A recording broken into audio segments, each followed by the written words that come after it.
Hey, what's up? Welcome to my channel where I talk about life and sports and all the above. This one is going to be talking about the NBA.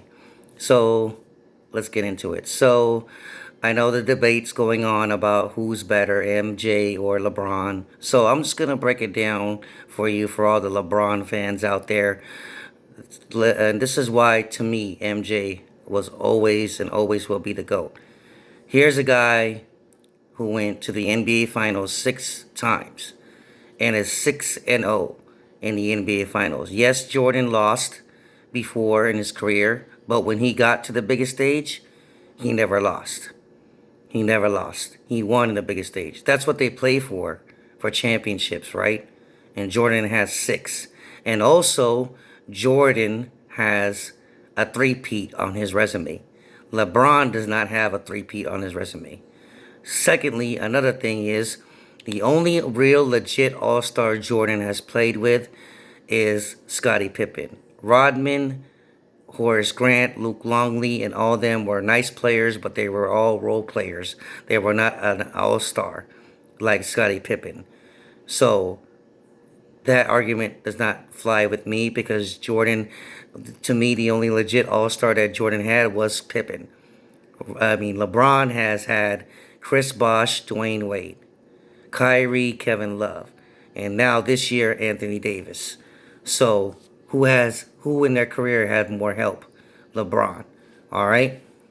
So to me, that's why MJ will always forever be the GOAT. I mean, nothing wrong with that. LeBron is still a great player and is in the top 5 of all time. But to me, I don't even put LeBron past Kobe. So that's another argument. The only legit argument that LeBron fans have is that, yeah, LeBron has a longer career because he's played longer and he's been in the league since he was 17. And if he wins this year, he could say that he won with 3 different teams. But that's another thing that discredits the argument with him and MJ, between him and MJ, because MJ stayed with one team and won all those titles before he went to Washington at the end of his career when he was retiring. So a lot of LeBron fans want to bring that up. Oh, how come he didn't win in Washington? He was retiring at the end of his career. So there you go. It was not the same MJ anymore when he was with the Wizards.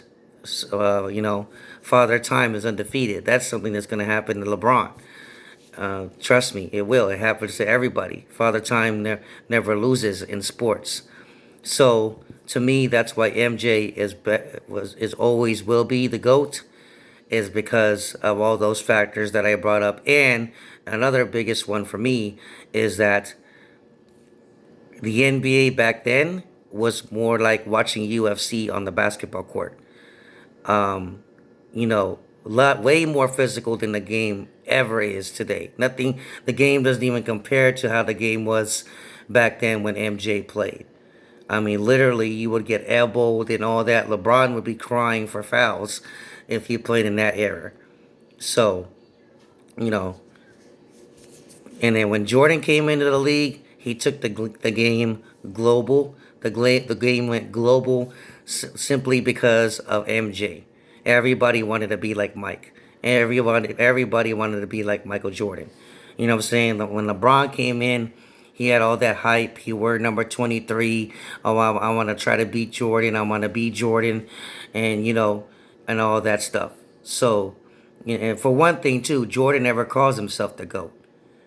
LeBron did. LeBron said after he won that 73-year and 9 season against the Warriors, he felt like he's the greatest player of all time.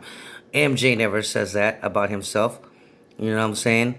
So, to me, that's why MJ will always be the GOAT, no matter what LeBron does.